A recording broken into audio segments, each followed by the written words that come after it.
회복 탄력성. 회복 탄력성에 대해서 얘기할 건데 아까 다시 얘기하면 시련을 행운으로 바꾸는 마음 근력의 힘이고 역경을 통해서 성장하는 사람들의 비밀이에요. 이런 회복 탄력성을 가능하게 하는 요소가요. 소통 능력이랑 같다고 이제 보시면 되는데 소통 능력 그러니까 이 뛰어난 사람들이 회복 탄력성이 높을 가능성이 많다는 거죠. 자신에게 닥치는 온갖 역경, 어떤 어려움을 도약의 발판으로 삼는 힘인 거예요. 원래 제자리로 되돌아오는 힘, 그러니까 되돌아오는 힘인 거죠. 심리학에서는 역경을 이겨내는 긍정적인 힘을 의미하고 있어요. 그러니까 떨어져 본 사람만이 어디로 올라가야 하는지 그 방향을 알고 추락해 본 사람만이 다시 튀어 올라가야 할 필요성을 절감하는 것처럼 바닥을 쳐본 사람만이 더욱 높게 날아오를 힘을 갖게 된다. 이게 회복 탄력성의 비밀이라고 나와 있어요. 그 회복 탄력성은 긍정 심리학 분야와 맞닿아 있다고 해요. 기존의 심리학 같은 경우에는 비정상적인 것을 고치는 일에 주력하는 그러니까 부정적인 심리에 주목하고 있거든요. 그러니까 단점에 집중하고 있는 거죠. 그 단점을 고치는 일에 집중한다고 하면 긍정 심리학은 어떤 거냐면 긍정적인 면을 더욱더 발전시켜서 잠재력을 실현하는 데 주력하는 거죠. 강점과 장점에 우리 집중한다고 하잖아요. 그게 긍정 심리학인 거예요. 어떤 어려움이 닥쳤을 때 그 어려움에 집중하기보다는 거기에서 긍정적인 거, 거기에서 배울 것 그런 것들이 무엇인지 집중해서 거기에서 더 나은 존재로 발전하는 거. 그게 긍정 심리학인데 그 회복 탄력성이 그런 긍정 심리학 분야와 맞닿아 있어요. 성공이라고 하는 게 계속 처음부터 잘 되는 사람들은 없잖아요. 그러니까 역경과 시련 그런 실패들을 극복해낸 상태를 우리는 성공이라고 하죠. 성공에는 반드시 실패가 이제 필요한 법이죠. 그래서 책에서 나와 있기로는 이제 위인들 있잖아요. 그런 위인들도 역경에도 불구하고 위인이 된 것이 아니고요. 사실은 역경 덕분에 위대한 업적을 이룰 수 있었던 것이다. 그래서 역경이 굉장히 중요하다는 거예요. 그러니까 강한 바람만큼 어떤 이제 나무가요. 아주 뿌리 깊은 나무가 강한 바람 맞고 태풍이 오고 이러면 많이 구부러지잖아요. 구부러질 수 있잖아요. 하지만 부러지지는 않는 거죠. 그리고 그게 지나가고 나면 그 태풍이 지나가고 나면 그 엄청난 바람을 이겨냈기 때문에 더 강해지는 거, 더 좋은 존재로 업그레이드 되는 거 이게 회복 탄력성인 거예요. 그러면 이제 회복 탄력성이 중요한 이유에 대해서 한번 얘기해 볼게요. 이게 중요한 이유는 뭐냐면요. 그냥 우리가 살면서 어쩌면 인생이라는 게 좋은 일보다는요. 힘든 일, 슬픈 일, 어려운 일, 가슴 아픈 일 이게 훨씬 더 많고 강도도 세게 나에게 오잖아요. 그렇기 때문이에요. 그래서 우리는 쉽게 이런 일들이 왔을 때 낙담할 수 있잖아요. 그치만 이 극복하는 힘이 긍정적인 심리, 강점 이런 것들에서 발생하거든요. 내가 내 잠재력을 실현하고 더 나은 인간으로 하려는 그러한 욕구 덕분에 우리가 그걸 극복하는 힘이 생기는 거예요. 그러니까 이 회복 탄력성이 중요한 이유는 이러한 역경에도 힘든 일, 슬픈 일, 어려운 일, 뭐 가슴 아픈 일 이러한 강도가 센 내가 낙담한 일들에도 아무리 힘들더라도 여기에서 뭔가 배울 점이 있다. 어. 여기서 뭔가 긍정적인 면이 있을 거야. 이 안에서 분명 나의 인생의 자양분이 되는 것들이 있을 거야. 라고 생각하게 되는 거죠. 회복 탄력성이 있는 사람은요. 그렇기 때문에 회복 탄력성이 중요한 거예요. 마냥 낙담하지 않고 그 안에서 분명 배울 점을 찾고 긍정적인 면을 찾고 내가 좀 더 나은 사람으로 발전하기 위한 자양분을 그 안에서도 그 역경 속에서도 찾게 된다는 거죠. 그치만 이런 회복 탄력성을 누구나 다 발휘할 수 있는 건 아니라고 나와 있어요 또. 연구 결과에 따르면 회복 탄력성이 있는 사람과 조금 회복 탄력성이 없는 부족한 사람의 비율 자체가 1대 3 이래요. 그러니까 3분의 1 정도만 회복 탄력성이 을 가지고 이제 있는 거죠. 그 공으로 비교하자고 하면 마치 어떤 고무공처럼 이렇게 튕겼을 때 강하게 되튀어 오르는 사람이 있는가 하면 유리공처럼 바닥에 떨어지는 즉시 산산 조각이 나서 부서져 버리는 사람이 있다는 거죠. 역경은 누구에게나 닥치지만 그거를 딛고 튀어 올라가는 사람은 항상 소수인 거죠. 그래서 세상에는요, 좌절하고 주저하고 실패하는 사람이 훨씬 많대요. 그치만 너무 다행인 거는요. 유리공이든 탱탱한 고무공이든 훈련을 통해서 회복 탄력성을 키울 수 있다는 점이에요. 우리가 계속 지금 1 강부터 지금 22 강까지 계속 얘기했던 것은 어떠한 능력도 훈련을 통해서 다 키울 수 있다는 거였잖아요. 회복 탄력성도 마찬가지인 거예요. 그럴 수밖에 없는 게 소통 능력과 맞닿아 있다고 했으니 우리가 소통 능력도 훈련을 통해서 키울 수 있다고 했잖아요. 마찬가지인 거죠. 그래서 한번 봐 볼게요. 회복 탄력성은 마음의 근력과 같다고 했잖아요. 그러니까 마음이 강한 힘을 발휘하기 위해서는 튼튼한 마음의 근육이 필요하겠죠. 그러니까 심리학적으로 볼 때도 마음의 힘도 근육과 같은 거예요. 우리 이제 겉으로 생기는 우리 이 신체적인 근육과 마음의 근육과 같다고 보시면 돼요. 심리학자들에 의하면 마음의 힘이 일종의 근육과도 같아서요. 사람마다 제한된 능력을 갖고 있으며 어떤 견뎌낼 수 있는 무게도 정해져 있대요. 그러니까 우리가 몸에 이제 근육도 이제 근육이 많이 있는 사람과 적게 있는 사람이 있듯이 얘도 마찬가지라는 거예요, 마음의 근육도. 그래서 그런 마음의 근육은 견뎌낼 수 있는 무게, 우리 훈련해서 이 무게 근육도 키울 수 있듯이 마음의 근육도 얼마든지 키울 수 있다는 거죠. 그게 필요한 게 어떤 게 필요하냐면 체계적인 훈련, 노력. 훈련과 노력. 이게 체계적으로 해야 되고 그렇게 된다고 하면 얼마든지 키워 나갈 수 있대요. 아까 비교하자고 하면 몸의 근육이 높아지면 면역력이 높아지듯이 마음의 근육이 높아진다고 하면 마음의 잔병치레 있죠. 어. 마음의 면역력이 높아지니까 마음의 잔병치레를 억제하는 그러한 역할도 할 수 있다는 거죠. 그러면 체계적이고 반복적인 훈련으로 키울 수 있다고 하는데 이제 회복 탄력성을 높이는 방법에 대해서 알아볼게요. 일단 이 역경을 극복하는 거, 회복 탄력성을 갖는 것 자체는 쉬운 일은 아니에요. 이거를 인지하고 계셔야 돼요. 정말 쉬운 일 아니에요. 육체의 정말 근육처럼 진짜 체계적으로 반복적으로 훈련을 하셔야 돼요. 쉽게 얻을 수 있는 건 아닐 수 있어요. 우리가 3분의 1 중에 1이 아닐 수 있잖아요. 그러니까 첫 번째는요. 뇌에서 찾아야 되는 거예요. 뇌. 뇌가 중요하다고 해요. 그러니까 더 긍정적으로 받아들이는 뇌가 필요해요. 회복 탄력성은요. 내면의 힘, 내면을 단련시키는 거예요. 그 심리학자, 뇌과학자들이 말하길 회복 탄력성은 뇌랑 연결되어 있다고 얘기해요. 어떤 사건을 겪었을 때 아무리 힘들더라도 아까 말했던 것처럼 그 가운데 긍정적인 면이 무엇을 무엇이 있을지 찾고, 내가 그런 일을 겪었어. 어떤 거든. 어. 무엇이 있을지 찾고요. 그걸 적어 보세요. 우리 적는 거 중요하다고 계속 얘기하잖아요. 음. 적으시는 거예요. 내가 그 역경 가운데서 진짜 긍정적인 게 뭘지, 그때 닥쳤을 때 그것을 배울 점은 뭔지 계속 이제 적는 거예요. 그러니까 이해를 해야 되는 거예요. 뇌가 이해해야 돼요, 뇌가. 그래서 뇌가 바뀔 수 있다는 것을 우리가 인지하고 있어야 되는 거고요. 긍정적인 면에 집중해야 돼요.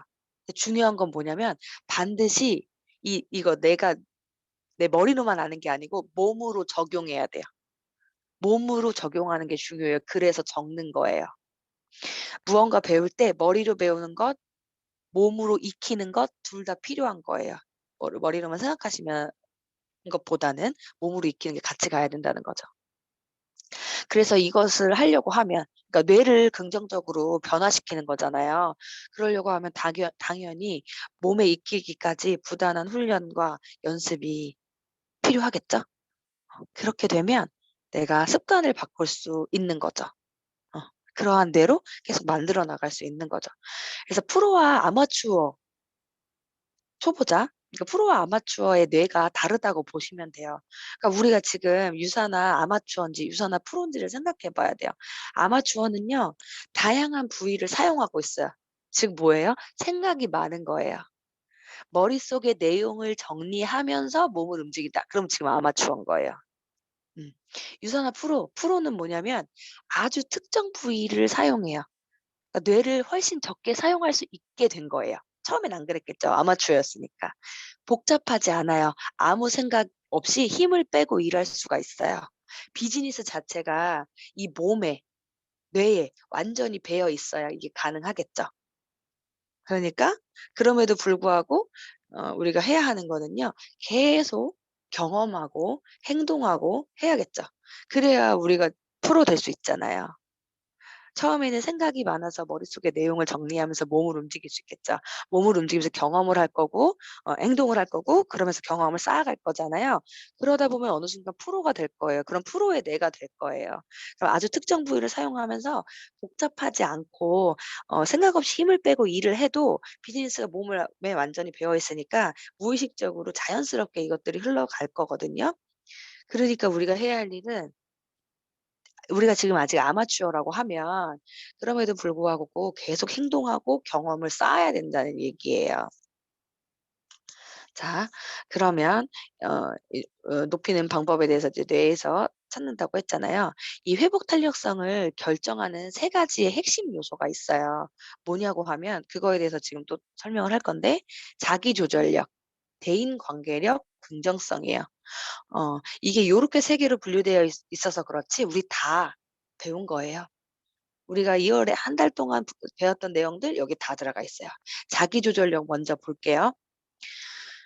실패로 어려운 환경에 직면했을 때 스스로 불행하다는 부정적 감정을 통제하는 음 통제하고 긍정적인 생각을 건전한 도전 의식을 의 마음에 심는 힘. 그러니까 다른 말로 감정 조절력이라고도 할 수 있는 건데요. 여기서 중요한 거 뭐였냐면 환경 설정. 환경 설정이 중요한 부분 중에 하나인 거예요. 뭐냐고 하면 이 감정 조절력, 자기 조절력을 키우기 전에 우리는 이제 환경을 바꿔야 되는 거죠. 예. 뇌가 중요하다 했잖아요. 뇌가 자리 잡아야 된다 했잖아요. 긍정적이고 희망적인 어떤 뉴스, 그러니까 우리가 어 생활에서도 그것을 생활화하는 거예요. 이 환경을 만드는 거예요. 어떤 SNS를 보거나 진짜 블로그 뉴스 정말 그냥 뉴스 이런 것들을 볼 때도 긍정적이고 희망적인 뉴스 위주로 보는 거예요. 그런 것들을 즐기는 사람에게는 긍정적인 사고 능력이 뇌에 자리 잡히게 되어서 매사에 어떤 분노, 좌절 이런 것보다는 어려움 속에서도 긍정적 마인드로 도전할 수 있는 힘을 가지게 된다고 해요. 그러니까 회복성을 키우려고 하면 의도적으로라도 긍정적이고 희망적인 정보를 뇌에 계속 공급하는 노력이 필요한 거죠. 이 지속적인 훈련이 그러니까 훈련을 한다고 하면 이런 것들이 매일 정보를 보는 무의식적인 습관을 바꿔야 되는 거예요 지금. 그러니까 무의식적인 거는 되게 중요하니까 그런 습관을 먼저 바꾸는 거죠. 나의 뇌에 있어서 긍정적인 사고의 힘을 키워야 하는 거죠. 무작정 그러니까 이런 거예요. 이럴 수 있죠. 큰 어려움이 닥쳤어. 근데 무작정 긍정적으로 생각해. 그건 아니에요. 그런다고 해서 일이 잘 풀리지는 않아요. 우리가 감정 조절력이 생겼잖아요. 그런 긍정의 사고를 키워 놨고 감정 조절력이 생겼다고 하면 이제는 이럴 줄 알아야 돼요. 정확하게 문제를 판단하고 개선책을 찾을 줄도 알아야겠죠. 그래서 자기 조절력에 있어서 가장 중요한 요소는 어쩌면 냉정하고 객관적으로 상황 판단을 할 수 있는 원인 분석력이라고 해요. 그러니까 내가 어려움을 겪고 있다면 원인이 뭔지, 그것을 극복할 수 있는 방법은 뭔지 명확하게 정의를 내가 할 수 있어야 새로운 도전을 시작할 수 있는 거죠. 냉정하고 객관적인 판단. 이거는 뭐예요? 우리 맨 처음에 했죠. 메타인지랑도 연결되어 있는 부분인 거예요. 지금 다 나오죠? 그 메타인지. 한번 오늘 이야기 쭉 다 들어보시고 1 강부터 쭉 훑어보시면 제가 어떤 이야기들을 연결돼서 하고 있는지 아실 거예요. 두 번째는 뭐냐고 하면 아까 대인관계력이라고 했죠? 이 대인관계력 안에서는 어떤 게 나오냐면 좋은 대인관계를 유지하려고 하면 유지를 해 두면 또 실패했을 때 주변 사람들에게 나한테 깊은 신뢰를 보여주고 그 힘으로 실패를 극복할 수 있잖아요. 그러니까 좋은 대인관계 유지하려고 하면 필요한 거 뭐예요? 제일 먼저 필요한 거 소통 능력이잖아요. 그리고 소통 능력을 키우는 데 가장 중요한 요소가 공감 능력이고 그 공감 능력을 키우려고 하면 경청하는 훈련이 중요하죠. 우리 다 했던 거예요. 어. 소통, 공감, 경청 다 했었죠? 이 대인관계력이 뛰어난다고 하는 거는 공감대가 넓어서 어떤 사람과 마주해도 그들의 마음을 이해하고 잘 배려해 줄 뿐만 아니고 상황에 맞게 소통하고 설득할 수 있는 힘이 있다는 거죠. 우리 다 했던 거예요. 그러한 능력들을 다 가지고 있어야 되는 거예요. 그럼 결국은 이러한 능력들이 바탕이 되어야 회복 탄력성이 높은 사람이 된다는 거죠. 그리고 건강한 인간관계를 맺는 능력을 가지고 있어야 돼요. 건강한 인간관계. 그런 거 건강한 인간관계라는 것은 사랑과 존중을 주고요. 주고 또 받을 수 있어야 돼요. 사랑과 존중을 받을 수 있는 인간관계예요. 사랑이 중요하다는 것을 누구나 알고 있죠. 그렇지만 사랑만큼 그 이상 중요한 게 존중이에요. 근데 그 존중은 잘 우리가 확인하지 않고요. 존중하지 못하는 경우도 많아요. 그러니까 좀 극단적인 이유로 예를 들자고 하면 부부가 헤어지는 이유도 사랑이 식어서는 아니래요, 많이. 존중이 이 내려갈 때 서로를 존중하지 못할 때 많이들 헤어진다고 해요. 그래서 서로 존중하도록 또 존경하도록 노력해야 돼요. 이 일을 하면서요. 스폰서 파트너 간의 존중은 무엇보다 중요해요. 제일 중요해요. 존중력 발음이 왜 이렇게 어렵죠? 존중력을 키우는 게 중요해요. 그러니까 자기 존중력이 강화되어야 하고 내가 나를 존중할 수 있어야 타인도 존중할 수 있거든요. 근데 내가 만약에 타인을 존중하지 못한다라고 하면 아직 나를 존중하지 못해서 일 경우가 많다는 거예요. 그러니까 나부터 존중해야 돼요. 항상 내가 먼저라고 제가 얘기하잖아요. 그래서 이 먼저 존중을 주면요. 존경으로 돌아와요. 마찬가지로 존중을 주면 존중으로 또 나아가서는 존중으로 돌아오게 되어 있어요. 그리고 플러스 우리를 존중하려면 뭐 해야 돼요? 사람의 강점, 장점에 집중해야 되죠. 사람의 장점과 강점에 음 을 볼 수 있어야 되고 집중해야 되고 잘하는 것을 더 잘하도록 해 주는 거, 도와주는 거. 그게 건강한 인간관계를 맺는 능력이고 더 나아가서는 대인관계력을 높일 수 있는 능력이에요. 우리 다 했던 거죠. 강점에 집중하는 거. 그리고 자 세 번째 긍정성이죠. 그 긍정성은요. 자기조절력과 대인관계를 키우는 가장 큰 힘이 매사에 긍정적으로 바라보는 긍정성이에요. 스스로 '나는 잘 될 수 있다.'는 긍정적인 생각으로 우리는 가득해야 돼요. 어 그래서 오늘을 감사하는 마음이죠. 그리고 또 이것도 말했던 거예요. 감사하는 마음으로 내일을 준비하는 거예요. 그래서 다시 돌아가 보면 회복 탄력성을 결정하는 핵심적인 3 요소 대인관계력, 자기조절력, 긍정성인 거예요. 근데 우리 이제 높이는 방법에 대해서 뇌에서 찾기부터 해서 여기까지 왔는데 이것도 마찬가지로 이 안에 우리가 바탕이 되어야 할 건 뇌를 바꾸는 힘이라서 이 안에 제가 이 세 가지를 우리가 끼워 넣었어요. 자 그리고 역경은 누구에게나 닥쳐요. 좌절하고 실패하고 주저하는 사람이 훨씬 많다고 했잖아요. 극복한 사람은 역경을 극복했기 때문에 역경을 긍정적으로 보는 게 아니고요. 역경을 긍정적으로 봤기 때문에 역경을 극복할 수 있었던 거예요. 그래서 이게 되게 중요하죠. 역경을 긍정적으로 받아들여서 그것을 도약의 기회로 삼는 거. 그게 바로 회복 탄력성의 핵심인 거예요. 자 그러면 어 우리가 생각해 봐야 보는 거예요. 이제부터 나는 왜 회복 탄력성이 낮은가? 나는 왜 감정 기복이 심하지? 이 낙담하고 있을 때가 아니라는 거예요, 지금. 회복 탄력성이 높은 사람은 왜 높다고 했어요? 그만한 경험과 많은 훈련을 통해서 그 시간을 지나왔기 때문에 마음의 근력이 높아진 것뿐인 거예요. 어 뿐인 거예요. 프로와 아마추어의 차이처럼 '내가 지금 흔들린다. 아직 그냥 유사한 아마추어'라고 생각하시고 프로가 되기 위한 노력을 하시는 거예요. 그걸 해 보세요. 모든 것은 한 번에 되는 건 없어요.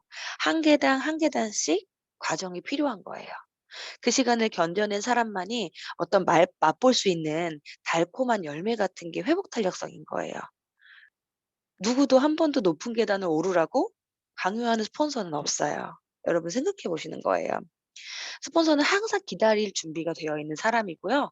무엇보다 기다림을 잘하는 사람이에요. 다만, 다만 전제 조건은 내가 아무것도 노력하지 않은 채 '아 나는 회복 탄력성 낮은가 봐.' 낙담만 하고 있다면 그건 자신을 기다리고 어 자신 그리고 자신을 기다리고 있는 스폰서에 대한 존중하는 태도는 아니겠죠. 그래서 나를 객관적으로 아는 것이 중요하듯이 그것을 극복하려는 의지는 나에게 있어요. 나에게 있지 누구에도 없거든요. 여러분이 그것을 극복할 마음이 있다고 하면 스폰서들은 온 힘을 다해 도울 거예요. 하지만 극복할 마음이 없다고 하면 도울 방법이 없어요. 여러분 스폰서는 신이 아니에요. 아시잖아요. 각 우리 다 스폰서죠. 다 신이에요? 아니잖아요. 내가 그것을 극복할 마음이 있다고 하시면 그 의지를 노력을 그 훈련하는 과정을 온 힘을 다해서 보여주셔야 돼요. 그러면 저도 여러분들의 스폰서들도 온 힘을 다해서 여러분들이 그 여러 어려움을 극복하는 데 도울 거예요. 그래서 회복 탄력성은요. 크고 작은 역경, 이미 겪고 있는 시련 이런 것들을 감사하게 받아들이셔야 돼요. 유산화를 하면서 실패하고 어렵고 나에게 오는 그런 감정 기복들을요. 내가 이걸 겪고 이 튀어올라서 더 큰 존재가 될 거라는 걸 믿으셔야 되고요. 그 시련 자체가 감사해야 돼요. 왜냐? 내가 지금 아마추어에서 프로로 가는 과정이잖아요. 그 과정을 감사하게 받아들이고 긍정적으로 받아들이는 사람만이 아까 제가 말했던 것처럼 어떤 그 시간을 견뎌낸 사람만이 맛볼 수 있는 달콤한 열매 같은 거 그게 회복 탄력성이에요. 그럼 우리는 뭐만 하면 돼요? 우리는 유사나 회복 탄력성만 키우면 되는 거예요. 우리가 지금 제가 22 강을 했어요. 처음부터 돌아보면 이제 셀프 리더십에 대해서 얘기했고 이 셀프 리더가 되기 위해서 메타인지부터 우리가 해야 될 것들에 대해서 쭉 얘기했죠. 한번 조금 되돌아가 보면 첫 번째는 변화에 대해서 얘기를 했고 메타인지에 대해서 얘기를 했고 그다음에 강점에 집중하는 것에 대해서 얘기했죠. 공감하는 것에 대해서 또 얘기했고요. 이 변화 자체가 외적 변화에 대해서 얘기했어요 또. 그리고 환경 설정하는 방법에 대해서도 우리 얘기했고 우리 이제 이 비즈니스를 하면서 시스템이 얼마나 중요한가에 대해서 또 얘기했어요. 그리고 열정과 에너지 이런 것들에 대해서 얘기했죠. 그리고 경험을 하는 우리 경험의 중요성에 대해서 얘기했고요. 그다음에 도전과 실패에 대해서 또 얘기했죠. 그리고 실천력, 실행력에 대해서 얘기했죠. 그리고 우리 비즈니스 하면서 시간 관리 어떻게 해야 하는지 또 이제 책임감, 스폰서의 책임감에 대해서 얘기했어요. 감사에 대해서 얘기했고 목표를 설정하는 방법 그리고 헌신하는 거, 헌신에 대한 거에서도 얘기하고 나눔에 대해서 얘기하고 배움에 대해서 학습 능력에 대해서 얘기했죠. 그리고 경청하는 방법, 경청에 대해서 또 얘기했고 소통이 팀 소통 또 개인 소통 이런 것들 용병술에 대해서 또 얘기했어요. 그리고 오늘은 회복 탄력성에 대해서 얘기하고 있어요. 다 이어져 있어요. 어 지속적인 우리가 훈련을 통해서 높일 수 있다고 하는 거, 뇌에서 찾는 거, 긍정적으로 받아들이는 뇌가 필요한 거, 그리고 자기 조절력과 대인 관계력과 긍정성 이것들을 지속적으로 훈련하셔야 돼요. 그러려고 하면 뭐 해야 돼요? 실천하고 실행해야 되잖아요. 그 안에는 우리가 내가 어떤 사람인지 알고 그것을 강점으로 하는 그런 힘들이 이제 필요하겠죠. 그래서 그것을 이제 인지하고 계셔야 돼요. 회복성이 높은 사람이 있죠. 우리 다이아들이나 이렇게 이제 쪼금 높 어떤 성공자의 반열에 있으신 분들 같은 경우에 그런 분들 같은 경우에 회복 탄력성이 높은 이유는 이것들을 계속 키워왔기 때문이에요. 그니까 '내가 회복 탄력성을 한순간에 높이려고 한다.' 그거는 욕심일 수 있어요. 지금 얼마 되지 않은 그러니까 어 비즈니스를 시작한 지 얼마 되지 않으신 분들은 당연히 그럴 수 있는 거예요. 근데 제가 아까 뭐 그랬어요? 훈련을 통해서 키울 수 있는데 욕심은 내면 안 되죠. 근데 그 훈련하는 과정을 게을리한다. 그건 욕심인 거예요. 그러고 나서 이 일이 갑자기 잘 되길 바란다? 그건 욕심인 거예요. 그러면서 스폰서가 기다려 주길 바란다? 그건 여러분 욕심인 거예요. 그래서 분명하게 하셔야 돼요, 그 부분에 있어서. 내가 이 훈련하는 과정을 노력하고 있다는 것들을요, 온몸으로 보여주셔야 돼요. 그래야 스폰서도 기다릴 수 있어요.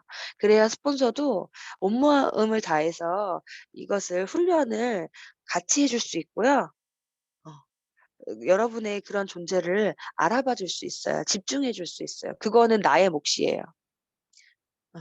스폰서의 몫이 아니에요, 여러분 그것은. 그래서 그 부분을 아시고 행동하셨으면 좋겠어요. 그래서 회복 탄력성을 키우는데 결국은 뭐예요? 유산을 하려고 하면 내가 회복 탄력성을 키우는 데에 중점을 두고 일을 해야 된다는 거죠. 프로가 돼야 된다는 얘기죠. 우리 전문가가 돼야 된다고 계속 얘기하잖아요. 그래서 전문가가 되기 위해서는 회복 탄력성을 키워야 되고 그것을 위해서 해야 된다는 거예요. 그 안엔 다 들어가 있어요. 아까 말한 우리가 22강 동안 했던 모든 것들이 이 안에 들어가 있어요. 그것을 하나하나 어떤 퀘스트처럼 하나하나 훈련을 통해서 이렇게 클리어해 나갈 때 내가 결국엔 회복 탄력성이 높은 사람이 돼 있을 거라는 얘기예요. 그래서 하나하나 모든 것들을 무의식 속에서 훈련하는 그러한 이런 능력을 우리는 이제 키우셔야 하는 거죠. 그러니까 결국에는 첫 번째 이 뇌가 다라는 거예요. 응. 첫 번째라고 얘기해서 두 번째, 세 번째가 나올 것 같았지만 이 뇌가 결국엔 우리 전체를 지배하고 있다는 거. 그 얘기를 조금 드리고 싶어서 첫 번째 키워드로 해서 하나 넣었어요. 그리고 그 안에 나오는 어 자기조절력, 대인관계력, 긍정성 이렇게 말씀을 드린 거예요. 그리고 그 안에는 우리의 모든 것들 배웠던 모든 것들이 포함되어 있다는 거. 그래서 그 얘기를 오늘 이제 드리고 싶었고 실질적으로 엄마의 잔소리는 오늘 이 회복 탄력성을 끝으로 어떤 주제적인 부분에 있어서는 마지막이에요. 내일은 이제 3월 프로젝트에 대해서 얘기를 이제 할 거거든요.